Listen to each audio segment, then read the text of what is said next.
오늘의 말씀 로마서 14장입니다. 로마서 14장. 지난주에 로마서 13장에서는요. 세상의 권력에 복종할 것과 내 이웃을 사랑할 것, 그리고 자신의 육신의 기회를 주어 정욕대로 살지 말라고 성경은 말씀하셨습니다. 오늘 14장의 첫 번째 포인트입니다. 자유의 법입니다. 자유의 법. 로마서 14장 1절. 믿음이 약한 자를 너희가 받아들이되 의심에 찬 논쟁은 하지 말라. 믿음이 약한 자들이 있잖아요. 근데 신앙생활에 시작한 지 얼마 안 됐으면 아직 믿음이 약하기 때문에 성경적 지식이 해서 또 믿음이 약해서 때로는 불신자처럼 믿지 않는 사람들처럼 행동할 때가 있어요. 그랬을 때 하나님께서는 비록 그들이 크리스찬이지만 불신자처럼 행동하거나 이럴 때 이렇게 논쟁을 하지 말라. 이렇게 너무 깊이 성경적으로 교리를 받아들이지 못하는 사람들에게 너무 강요를 하지 말라라고 하는 것 같습니다. 왜냐하면 믿음이 성장하기 위해서는 일정한 시간이 필요하다는 겁니다. 우리 육신도 성장할 때 시간이 필요하듯이 믿음도 영적으로 성장하기 위해서는 일정한 시간이 필요하다는 거예요. 죄송합니다. 아직 이도 나지 않은 갓난아기에게 고기를 준다면 아기의 성장을 오히려 더 방해하는 꼴이 됩니다. 물론 신앙생활을 수십 년 한 사람들이 아직도 영적으로 아기 상태, 영적으로 성장하지 않고 아기 상태에 그대로 남아있으면 하나님은 뭐라고 말씀하시냐? 꾸짖으라고 합니다. 꾸짖고 있으십니다. 히브리서 5장 2절입니다. 12절. 죄송합니다. 시간으로 보건대 너희가 마땅히 가르치는 자가 되었어야 할 터이나, 이제 영적으로 성장해서 남들을 가르칠 수 있는 그런 성경적 지식도 있어야 되고 그렇게 열심히 하는 마음도, 믿음과 마음이 있어야 된다는데 그러지 못한다는 거예요. 하나님의 말씀들의 첫째 기초 원리들을 남에게 다시 가르침을 받아야 할 필요가 너에게 있나니 아직도 하나님의 말씀을 아주 기초적인 것도 모른다는 거예요. 너희가 단단한 음식이 아니라, 이게 단단한 음식은 교리, 좀 깊은 교리, 좀 어려운 교리를 말합니다. 젖을 필요로 하는 자가 되었도다. 젖이라는 것은 첫째 기초, 아주 기본적인 원리라는 거죠. 어떻게 너네들은 신앙생활도 오래 했는데 아직도 그걸 모르냐라고 꾸짖고 있습니다. 그래서 이런 것을 보면 이렇게 수십 년 했어도, 신앙생활을 했어도 불구하고 성경적으로 전혀 이해하지 못하고 교회를 위해서 섬기고 봉사할 마음이 없는 사람들이 때로는 있다라는 거예요. 좀 아기와 같다는 거예요. 음식을 남들에게 받아 먹어야 되는 거예요. 남들에게 대접받기만 좋아하는 사람들이 있어요. 그리고 교회에 와서는 전혀 일은 하지 않고 참견하기만 좋아하는 사람들, 이런 사람들은 영적으로 아기와 같이 아주 아무것도 안 알린다 그러면서 성경으로 꾸짖고 있습니다. 데살로니가 후서 3장 11절로 12절입니다. 죄송합니다. 우리가 들으니 너희 가운데 질서 없이 걸으며 전혀 일하지 아니하고 참견하기만 좋아하는 자들이 더러 있다 하는도다. 이제 그러한 자들에게 우리 주 예수 그리스도를 힘입어 우리가 명령하며 권면하노니 그들은 조용히 일하고 자기 빵을 먹을지니라. 하나님께서는 신앙생활을 시작한 지 오래 안 된 믿음이 약한 자들에게는 논쟁하지 말고 친절하게 대해주라고 말씀하시는 반면, 신앙생활을 오래 했음에도 믿음이 성장하지 않는 그런 사람들에게는 아주 엄하게 꾸짖고 계십니다. 로마서 14장 2절입니다. 어떤 사람은 자기가 모든 것을 먹을 수 있다고 믿고 다른 사람은 약하여 채소를 먹느니라. 형제간에도 같은 음식을 먹고 자라도 선천적으로 몸이 약하고 잘 성장하지 못하는 사람이 있는 것처럼 영적으로도 영적 성장 속도가 사람마다 다 다르다는 것입니다. 어떤 사람은 예수님을 믿자마자 성경을 대학교 전공 과목처럼 공부하고 어려운 내용도 잘 이해하는 사람이 있는가 반면, 나이가 있으신 분들, 그 다음에 또 세상 교육도 많이 받지 못하신 분들은 성경을 읽는 것이 매우 불편하고 어렵습니다. 성경 한 장을 읽어도 거의 이해하지 못하시는 분들이 많아요. 이런 분들에게는 너무 많은 것을 바랄 수가 없겠죠. 이런 분들에게는 채소, 곧 더 쉬운 교리 위주로 가르쳐주고 오랜 기간 동안 기다려 주어야 한다고 성경은 말합니다. 3절로 4절입니다. 먹는 자는 먹지 아니하는 자를 없인 여기지 말고 먹지 아니하는 자는 먹는 자를 판단하지 말라. 하나님께서 그를 받으셨느니라. 다른 사람의 종을 판단하는 너는 누구냐?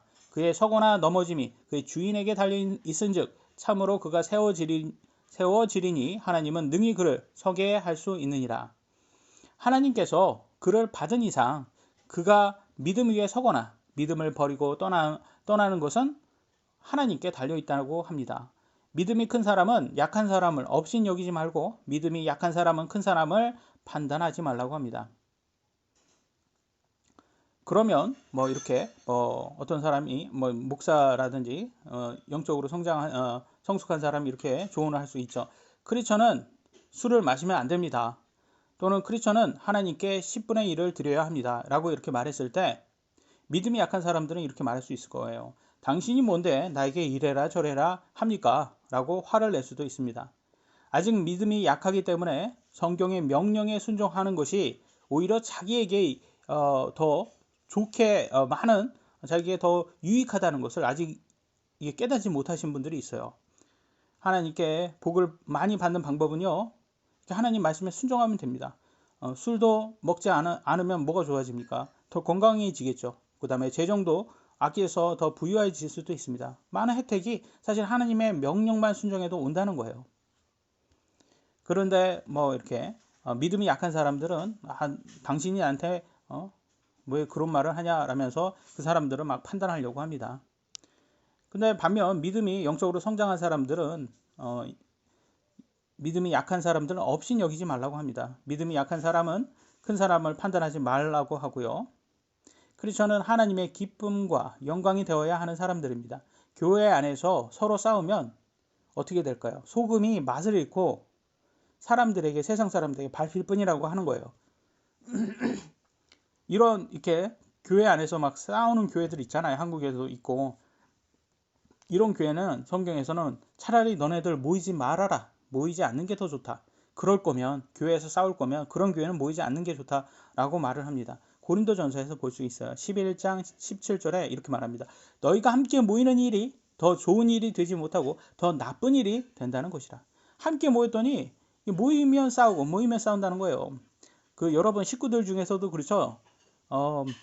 무슨 설날이라든지 추석 때 이렇게 함께 모이면 꼭 싸우는 사람들이 있어요. 그럴 바에는 그냥 모이지 않는 게 더 좋잖아요. 그렇듯이 교회도 마찬가지입니다. 교회에서 싸울 거면 왜 모이냔 말이죠. 그래서 성경은 믿음이 큰 사람은 믿음이 약한 사람을 위해 기다려줄 수 있어야 한다. 하나님의 명령에 순종하는 데는 더 오랜 시간이 걸리는 사람들이 있다라고 말하고 있습니다. 자, 5절로 6절입니다. 어떤 사람은 한 날을 다른 날보다 귀히 여기고 다른 사람은 모든 날을 같게 여기나니 각 사람은 자기 마음에서 완전히 확신할지니라. 나를 중히 여기는 자도 주를 위해 중히 여기고 나를 중히 여기지 아니하는 자도 주를 위해 중히 여기지 아니하며 먹는 자도 주를 위해 먹나니 이는 그가 하나님께 감사드리기 때문이라. 먹지 아니하는 자도 주를 위해 먹지 아니하며 또한 하나님께 감사드리느니라. 미국 신학교 대학원에 있을 때 신학교에 신입생으로 온 한국 학생이 과거에 자신이 야구를 정말 좋아해서 새벽까지 일어나서 야구를 했다고 합니다.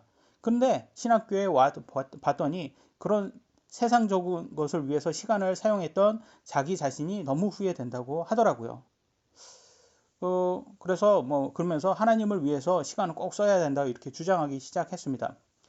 저는 평생 야구를 거의 안 했기 때문에 야구가 그렇게 좋은지 모르지만 새벽까지 일어나서 할 정도로 그렇다고 또 그렇게 극단적으로 야구가 죄도 아닌데 그렇게 후회할 일인지도 의문이 들었습니다. 그러다가 이렇게 방금 이렇게 말했던 5절로 6절을 통해서 해답을 얻게 되었어요. 하나님께 감사하며 시간을 쓰는 게 중요한 거지 죄도 아닌 것에 대해서는 무엇을 해도 죄가 아닌 이상은 무엇을 해도 된다는 거예요. 서로 판단할 일이 아니라고 한다는 거예요. 제가 만난 학생이 본인이 야구한 것을 후회하는 것까지는 괜찮았어요. 근데 이 학생이 그 다음에 뭐가 됐냐면 거기에서 끝나지 않고 다른 사람을 판단하기 시작하더라고요. 야구를 하는 모든 사람들을 꼭 죄인 취급하고 자기 자신은 의인이 되어버리더라고요.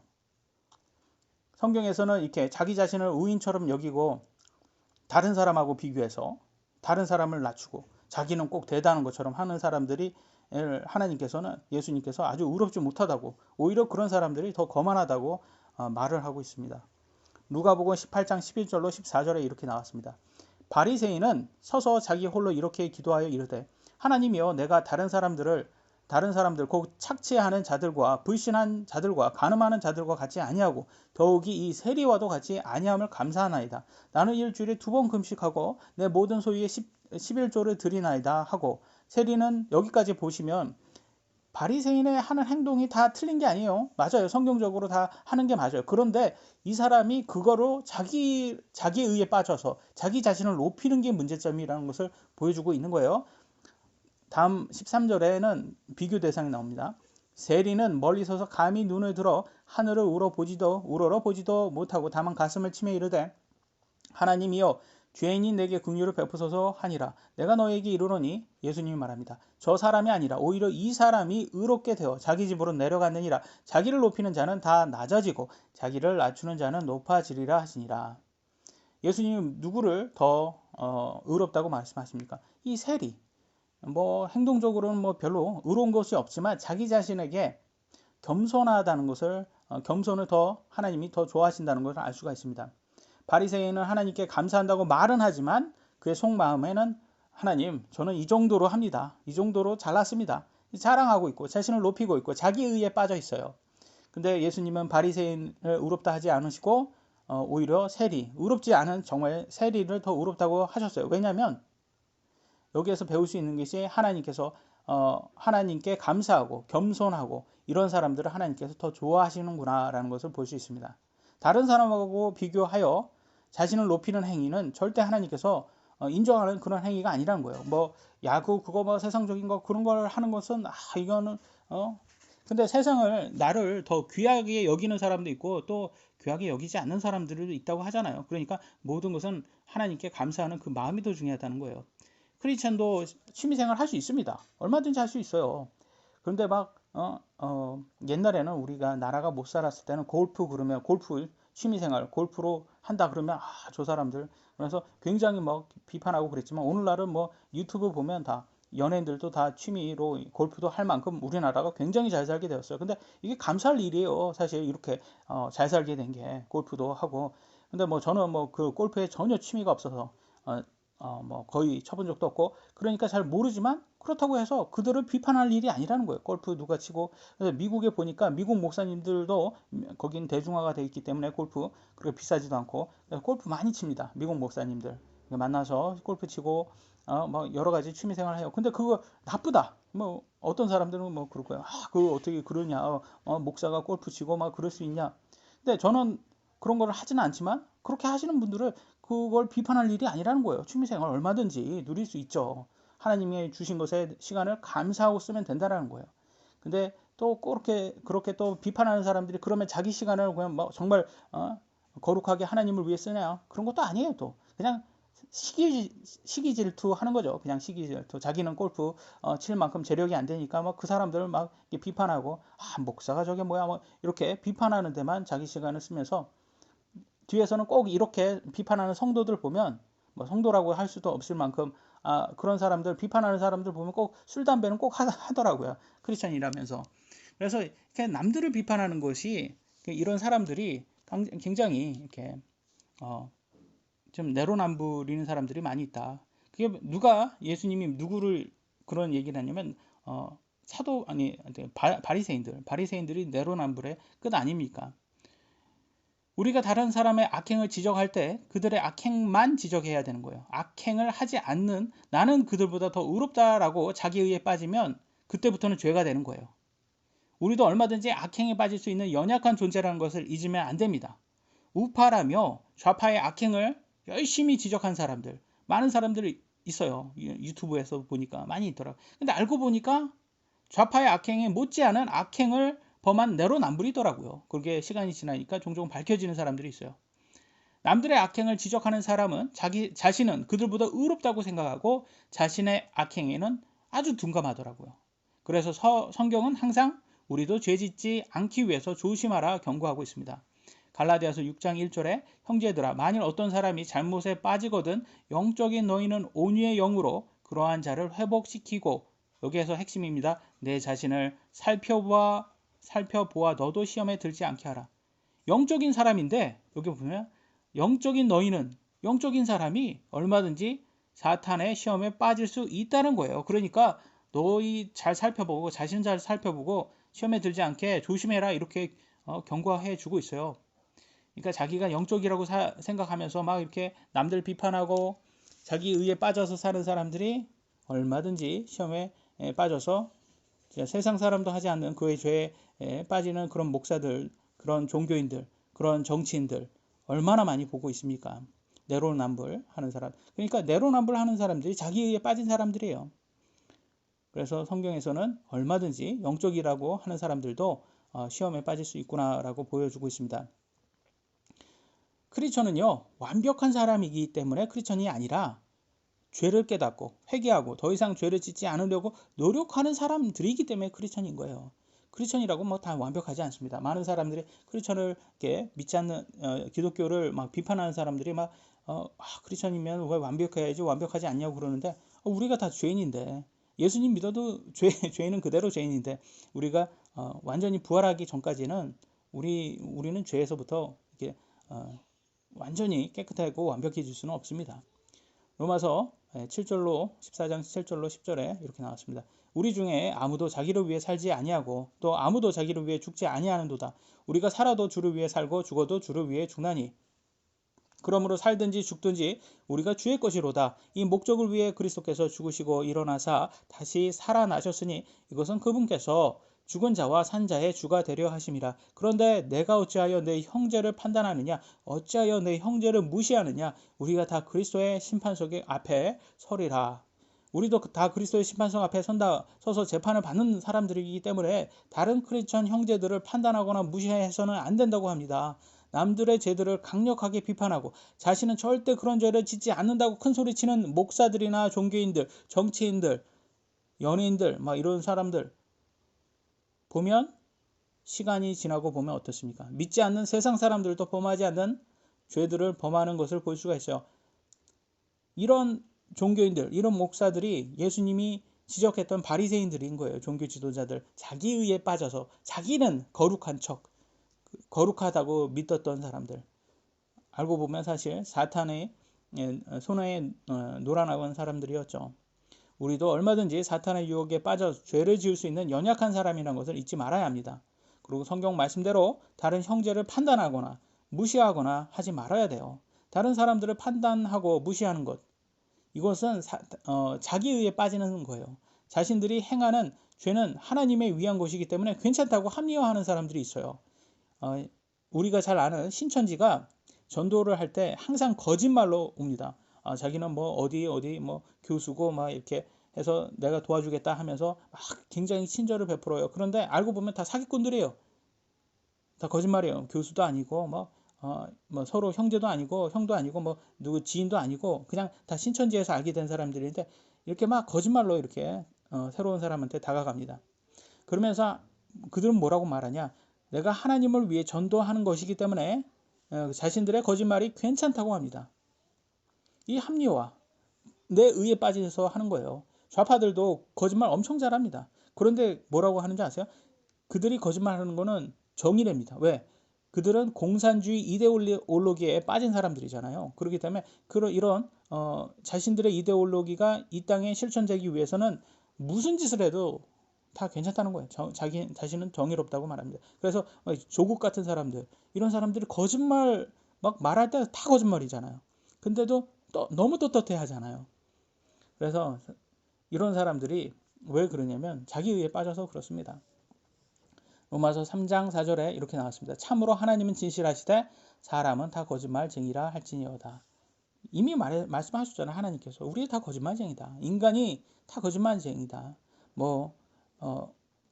인간에서 정말 막 좀 종교인들이라든지 뭐 많은 사람들에게 뭐 존경받는 그런 사람들, 유명한 사람들 보면 되게 거룩한 척 나오는데 그런 게 어디 있어요? 다 인간이 다 똑같지. 무슨 거룩이에요? 하나님의 의 아니면, 예수님의 의 아니면 우리는 다 지옥에 갈 사람이에요. 근데 무슨 거기에 막 거룩한 척하고 막, 그게 다 알고 보면 그게 다 이미지로, 자기가 이렇게 선한 이미지로 판매하는 거예요. 그게 사람들 속이기 위한 그런 하나의 방법이다. 우리는 다 연약합니다. 얼마든지 죄에 빠질 수 있는 사람들. 그래서 자기 의에 빠지지 않기 위해서 항상 자기 자신을 너무 신뢰하지 말아야 합니다. 오히려 자기를 신뢰하지 않고 오히려 자신의 육신을 멸시하고 또 예수님의 말씀만 신뢰하는 사람들이 예수님의 의 안에서 의를 얻고 살 수가 있는 거예요. 두 번째는 남 탓할 수 없는 개인전입니다. 남 탓할 수 없는 개인전. 로마서 14장 1절로 12절에 이렇게 나왔습니다. 기록된 바 내가 살아있음을 두고 맹세하노니 모든 무릎이 내게 굴복하고 모든 혀가 하나님께 자백하리라. 언제 일어납니까? 예수님 재림하시면 그렇게 하실 거예요. 주가 말하노라 하였느니라. 그러므로 이와 같이 우리 각 사람이 자신에 관하여 하나님께 회개보고를 하리라. 각 사람은 자신에 관하여 하나님께 회개보고 해야 한다고 합니다. 이 의미는 연대 책임을 묻지 않는다는 거예요. 무슨 말이냐? 팀전이 아니라 개인전이라는 거예요. 그래서 사도 바울이 신앙생활을 어떤 스포츠하고 비유했습니까? 마라톤하고 비유했어요. 마라톤처럼 개인전을 잘 보여주는 스포츠가 없을 거예요. 마라톤은 나 자신과의 싸움입니다. 내가 하나님의 말씀에 얼마나 잘 순종하며 살았는지 하나님께 회개보고 해야 한다는 거죠. 책임도 본인이고 본인이 지는 것이고 잘해서 보상을 받아도 본인이 받는 겁니다. 우리가 연약하기 때문에 예수님의 몸, 교회를 우리에게 주시고 교회의 지체가 되어 신앙생활, 교회를 섬기며 신앙생활 하라고 하나님께서 하셨어요. 왜? 혼자 신앙생활하면 얼마나 힘들다라고 말합니까? 사탄의 유혹도 더 많이 빠질 수 있고 게을러질 수 있고. 그러나 심판석에 들어서면 남탓할 수 없는 개인전이라고 말합니다. 각 사람은 자기 자신에 관하여 하나님께 회개해보고 해야 한다 합니다. 그리스도는 하나님의 청지기라고 하셨어요. 그래서 하나님께 위임받은 각자의 재능이 있잖아요. 그것을 위해서 무엇을 했는지가 회개장부에 기록된다고 합니다. 우리에게 익숙한 예수님의 비유 중에서 어떤 사람은 10개의 탤런트, 재능이죠. 어떤 사람은 5개, 어떤 사람은 1개의 재능을 받은 이렇게 비교를 하셨어요. 재미있는 것은 재능을 많이 받은 10개나 5개의 재능을 받은 사람들은 자신의 회계장부에 2배 이상으로 저축을 하는 것을 보여주고 있어요. 근데 반면 1개의 재능을 받은 사람, 재능도 많지 않은 사람들이 보니까 은행에 넣어서 이자라도 받아야 하는데 오히려 땅에 묻어서 하나님께 엄청 혼나고 지옥까지 가는 것을 볼 수가 있어요. 그 말은 뭐냐면 사실은 이 땅에서는 1개의 재능을 가진 사람이 훨씬 많다는 거예요. 10개의 재능, 5개의 재능을 가진 사람보다.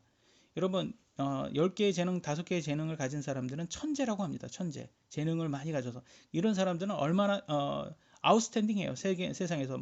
아주 소수입니다. 아주 소수고 너무 능력이 뛰어나서 많은 사람들에게 잘 알려지기 때문에 크게 보이는 거지만 사실은 숫자로 보면 굉장히 소수예요. 그러면 대부분의 사람은 뭐냐? 재능을 1개 받은 여러분과 저와 같은 보통 사람들이라는 거예요. 근데 우리가 받은 재능을 2배로 만들어야 하는데 보통 1개 재능 받은 사람들이 그 재능을 2배로 만들지 못하고 그냥 세상적으로 살다가 죽는다는 거죠. 여러분의 재능을 가지고 하나님의 보물을 쌓을 것인지 아니면 이 땅에서 종욕을 위해서 그 재능을 쓸 것인지 각자의 선택에 달려 있습니다. 하나님께서 팀전이 아니라 개인전으로 하신 이유는 좌파들처럼 남탓하지 말라는 거예요. 좌파들은 꼭 남탓을 그렇게 많이 하더라고요. 남탓. 자기들이 거짓말하고 나중에 탄로나면 다 남탓을 하더라고요. 사탄의 주특기가 이간질하고 남탓 아닙니까? 그러니까 사탄의 자식들이기 때문에 사탄이 지 아버지가 하는 것들이 지 아버지가 거짓말의 아비이기 때문에 거짓말을 그렇게 잘합니다. 마라톤에서 남탓할 수 없듯이 우리는 남탓할 수 없다고 말합니다. 각자의 재능을 가지고 각자가 하나님께 회개보고 해야 한다고 말합니다. 13절 로마서 14장 그런즉 우리가 다시는 서로를 판단하지 말고 도리어 이것 즉 아무도 자기 형제의 길에 걸림돌이나 넘어질 기회를 두지 않는 것을 판단할지니라. 신앙생활을 잘하는 방법은 미국처럼 개인주의로 살아야 합니다. 미국은 다른 사람들에게 관심은 별로 없어요. 다른 사람들이 무엇을 입고 무슨 짓을 해도 자신에게 피해를 주지 않으면 타인에게 피해를 주지 않으면 무엇을 해도 별로 관심을 갖지 않습니다. 마음대로 해도 돼요. 자유롭고 느낌이 좀 자유롭습니다. 그렇다고 해서 그러면 정의 없냐, 매정한 사회냐? 아니에요. 그렇지 않습니다. 저희 장모님 장례 때 미국 교회가 음식으로 사랑을 표현하거든요. 미국 교회는 그게 그들의 전통이기 때문에 한국 사람들 이상으로 정말 사랑이 넘치는 것을 우리들에게 보여주었어요. 그러니까 미국 사람들이 참 정없다, 매정하다 이런 거 다 거짓말입니다. 그 좌파들이 그런 말하는 것이 사실은 사람이 다 똑같죠. 한국이나 미국이나 정 많은 사람들은 정을 보여줄 것이고 매정한 사람은 매정하게 할 거예요. 많은 한국 사람들은 개인주의를 어떻게 치부합니까? 이기주의로 치부를 하고 있어요. 아주 잘못된 해석이죠. 개인주의는 남들에게 피해를 주지 않지만 이기주의는 남들에게 피해를 줍니다. 그 가장 중요한 게 있어요. 그 차이가. 오늘날 좌파 정부 어떻게 합니까? 우덜식 정치예요. 우덜식. 자기 편이면 무엇을 해도 다 의롭다, 괜찮다. 네, 자기 편이 아니면 마녀 사냥을 해서 적폐청산이라고 해서 적폐청산을 하는 아주 집단 이기주의자들이에요. 그러면서 미국의 개인의 자유를 중요시하는 개인주의는 오히려 이기주의로 치부하고 있는 게 오늘날 좌파 정부입니다. 미국은 미국 시민이 북한에 같은 악의 세력에 잡혔을 때 어떻게 합니까? 미국 뭐 아주 그 훌륭한 군인들 보내가지고 뭐 아주 스페셜 포스 보내가지고 구출해 오잖아요. 그런 것도 막 TV에서 보이잖아요. 근데 한국 좌파 정부 어떻게 합니까? 한국 공무원이 바다에 빠져서 북한군에 의해서 잔인하게 희생됐는데 한국 좌파 정부는 저 사람 한국과 전혀 상관없는 사람이라고 손절하기 바빴어요. 막 뭐 무슨 빚을 졌다. 그냥 북한으로 넘어가려고 했다. 뭐 이상한 사람이다. 막 이렇게 막 사람을 아주 전혀 그 상관없는 사람 그냥 보통 공무원인데 이유는 알 수 없죠. 왜 거기에 빠졌는지 본인만 알겠지만 전혀 그럴 사람이 아닌데 뭐 실수로 뭐 사고로 빠졌을 수도 있는데도 그런 거 전혀 하고 뭐 그냥 손절만 하더라고요. 이런 나라에서 개인의 인권이 지켜질 수 있을까요? 인권을 자주 부르짖는 이게 좌파가 집권을 하면 참혹하게 인권이 말살되는 것을 확실히 보여주고 있어요. 인권은 하나님께서 주신 것이잖아요. 그래서 하나님을 믿지 않는 공산주의, 이 좌파 공산주의자들이 집권을 하면 인권이 말살되는 게 현실로 보여주고 있는 거예요. 한국에 살면 다른 사람이 나를 어떻게 생각하느냐가 매우 큰 스트레스입니다. 근데 미국은 다른 사람을 잘 판단하지 않는 그런 분위기에 오히려 그걸 판단하는 게 굉장히 그게 좀 분위기가 아주 예의 없다라고 봅니다. 그러니까 오히려 더 서로 예의를 잘 지키기 위해서는 남 판단하지 말고 남들에게 뭐라고 하지 말고 남 눈치 주지 말고 이렇게 해야 된다. 그게 더 오히려 예의다. 이런 분위기다 보니까 미국에서 살면 참 자유롭게 느껴져요. 그렇다고 해서 뭐 다른 사람에게 타인에게 핵이 지고 그런 건 전혀 아닙니다. 미국 교회에서는 서로가 항상 칭찬하고 격려를 많이 해줍니다. 그럼 이런 것을 우리 한국 교회에서도 배워야 해요. 형제를 판단하고 무시하는 것은 신앙생활에 걸림돌만 된다고 하잖아요, 성경에서. 그러니까 우리는 다른 사람에게는 좀 온유한 잣대를 가져줘야 돼요. 자기 자신에게는 조금 더 엄하고. 근데 세상에 이게 좌파들이나 우리들이 보통 자기에게는 오히려 온유하고 남들에게는 엄한 잣대를 갖다 주고 있는데 그래서는 안 된다. 항상 온유하고 이렇게 은혜롭게 다른 사람에게 그렇게 친절을 대해야 된다라고 성경은 말합니다. 마지막 포인트입니다. 세 번째 사랑의 법입니다. 로마서 14장 14절로 15절. 내가 알고 또 주 예수님을 통해 확신하거니와 그 자체를 부정한 것은 하나도 없으되 자체로는 부정한 게 없어요. 여러분 칼 같은 거 있잖아요. 칼은 의사가 쓰면 사람을 살리는 반면 강도가 하면 사람을 죽이잖아요. 근데 칼 자체는 부정한 게 아니잖아요. 도구니까. 어떤 것을 부정하게 여기는 사람에게는 그것이 부정하니라. 그러니까 강도가 그걸 부정하게 쓰면 부정한 일이 일어나겠죠. 그러나 만일 내 음식물로 인해 내 형제가 근심하게 되면 이제 내가 사랑으로 걷지 아니하나니 내 음식물로 그 사람을 망하게 하지 말라. 그를 위해 그리스도께서 죽으셨느니라. 말 그대로 음식도 사람을 부정하게 만들진 않는데 그 음식으로 자꾸 사람을 판단하고 그러면 그게 더 오히려 더 악한 것이라고 말합니다. 근데 오늘날 좌파 동물 단체들 보호 단체 한번 보세요. 채식이 맞고 채식주의가 맞고 육식은 아주 죄로 이렇게 치부를 해요. 그래서 채식이 의로운 것처럼 다루고 육식은 악한 거로 치부하고 있어요. 그러나 성경에서 본 것처럼 하나님께 감사해서 먹으면 육식이나 채식이나 다 좋다는 거예요. 음식은 의롭거나 부정하게 만들지 않는다고 말합니다. 그럼 그와 같이 뭐 인터넷도 악하게 쓰면 얼마든지 악하고 또 의롭게 쓰면 얼마든지 도움이 되는 부정하지 않고 좋게 사용할 수도 있고요. 뭐 게임, 취미 여러 가지들이 다 마찬가지예요. 어떻게 쓰느냐가 중요한 거지 그 자체로 이렇게 부정하지 않다라는 거예요. 근데 그러니까 사람을 그런 것으로만 판단하면 안 된다. 그건 사랑으로 걷는 게 아니다라고 말합니다.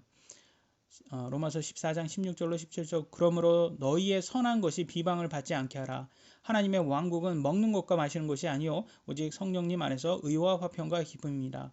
먹는 걸로 마시는 것으로 아니다. 무슨 말입니까? 하나님의 왕국. 천국은 먹는 것과 마시는 것으로 이렇게 천국에 가고 안 가고가 결정되는 게 아니라는 거예요. 그래서 먹고 마시는 것으로 비방하거나 판단할 수 없다라고 했어요. 그러면 마시는 거면 술은 어떨까요? 술도 여기에서 보면 마시는 걸로 천국에 가는 것을 결정 안 되니까 괜찮을까요? 근데 또 다른 구절에 보면 또 이렇게 나왔어요. 고린도전서 6장 10절 술 취하는 자 하나님의 왕국을 상속받지 못하리라. 술 마시는 사람들 이렇게 상속받지 못한다고 나와 있어요. 또 에베소서 5장 18절 술 취하지 말라. 거기에는 과도함이 있나니 오직 성령으로 충만하라. 여기도 굉장히 부정적으로 나와 있죠.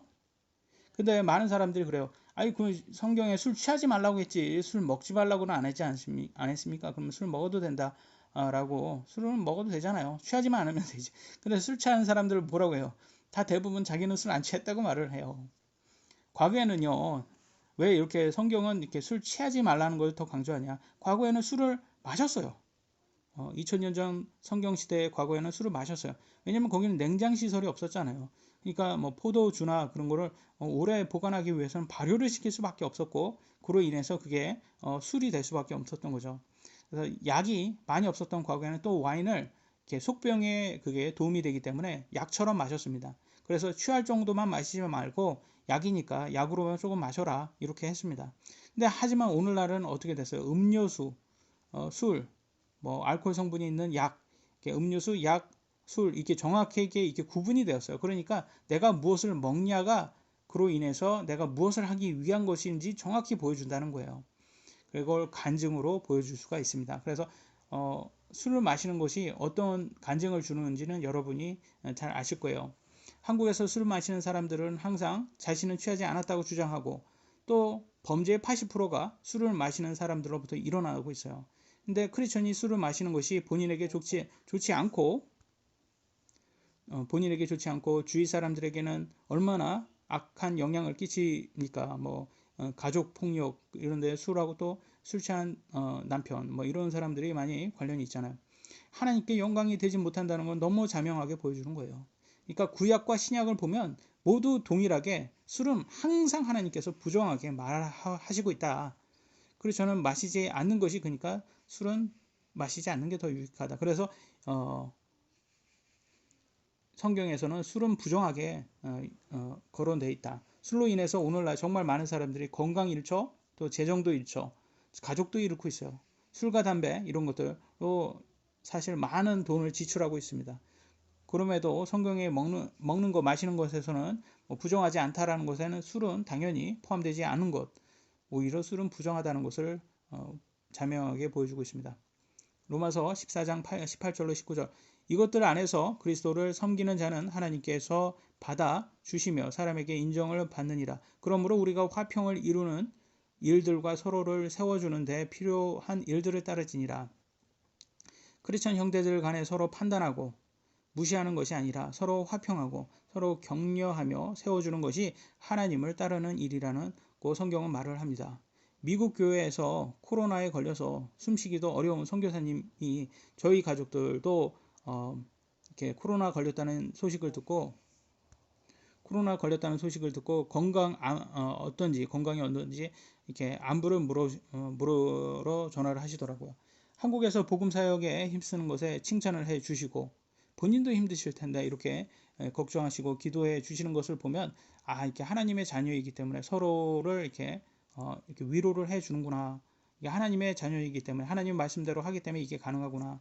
그러니까 크리스천이니까 너가 얼마큼 잘했냐, 뭐 비판하고 판단하고 무시하고 시기하고 이런 것들이 세상은 가득합니다. 그런데 크리스찬은 이런 걸 하면 안 된다는 거예요.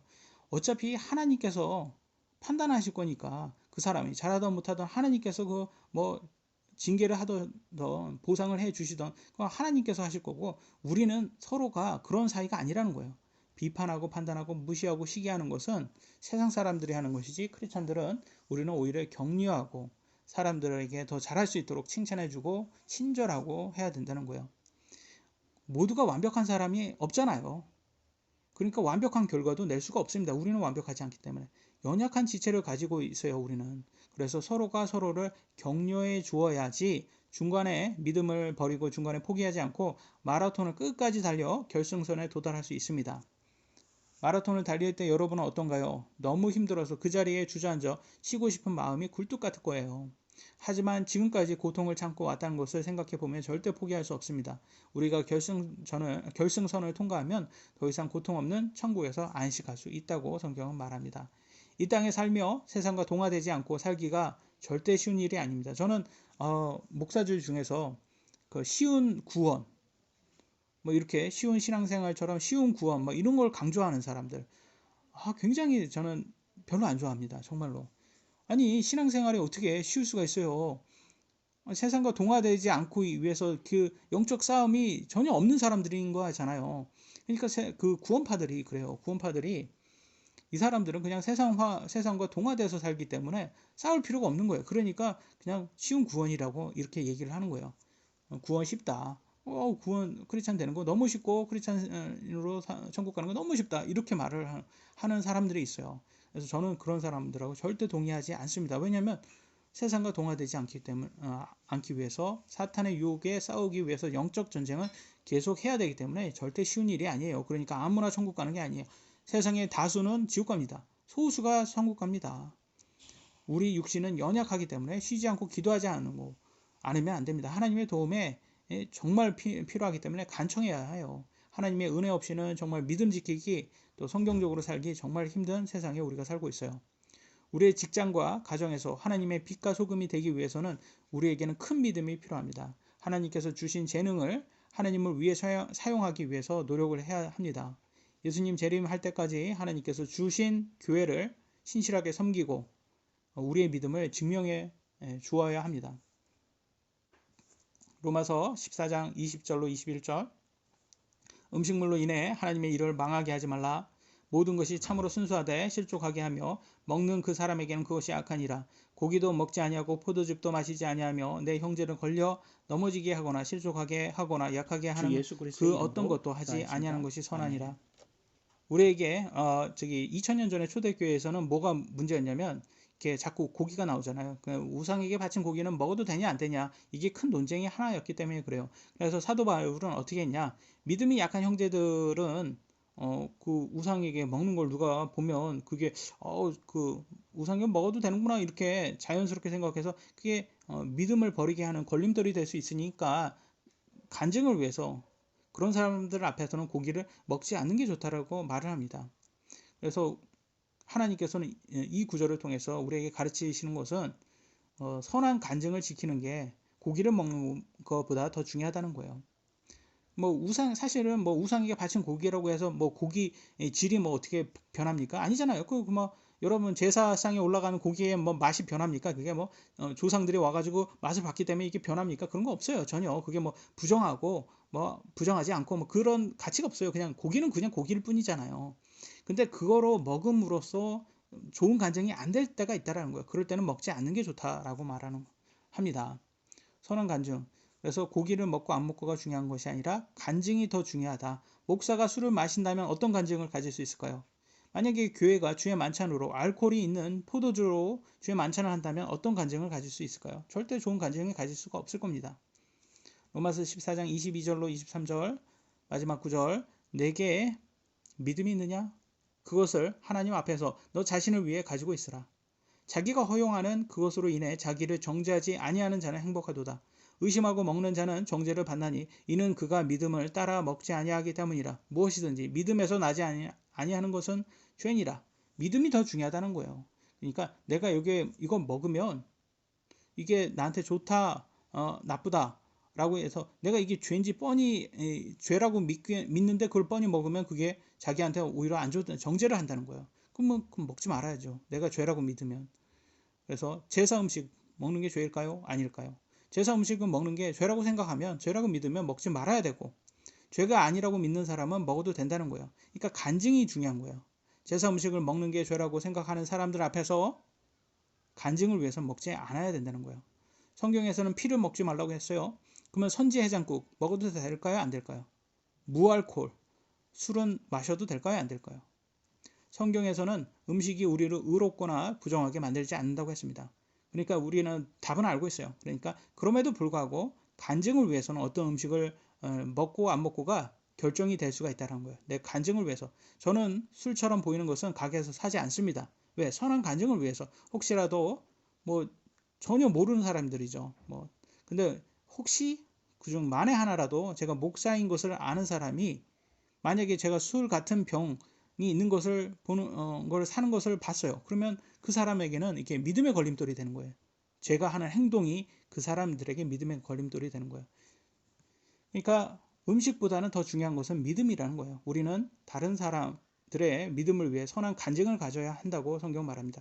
간증이 좋아야 빛과 소금이 될 수 있습니다. 선한 간증을 가진 성도 여러분 되시길 예수님의 이름으로 기도합니다. 기도하시겠습니다.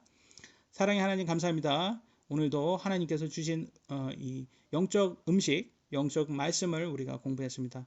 얼마나 귀한 말씀입니까? 우리가 서로 성도 간에 친절할 수 있도록 도와주셨고, 이렇게 판단하거나 무시하고 멸시하지 않고 시기 질투하지 않도록 도와주시옵소서. 항상 서로를 격려해주고 서로의 필요를 채워주고 또 신앙생활에 잘할 수 있도록 도움이 될 수 있도록 도와주시옵소서.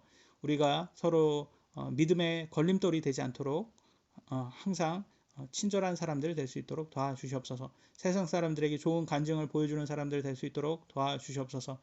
그리고 우리가 항상 우리 직분에 맡은 것에 최선을 다하고 또 하나님께서 주신 재능을 가지고 하늘에 보물을 쌓는 사람들 될 수 있도록 도와주시옵소서.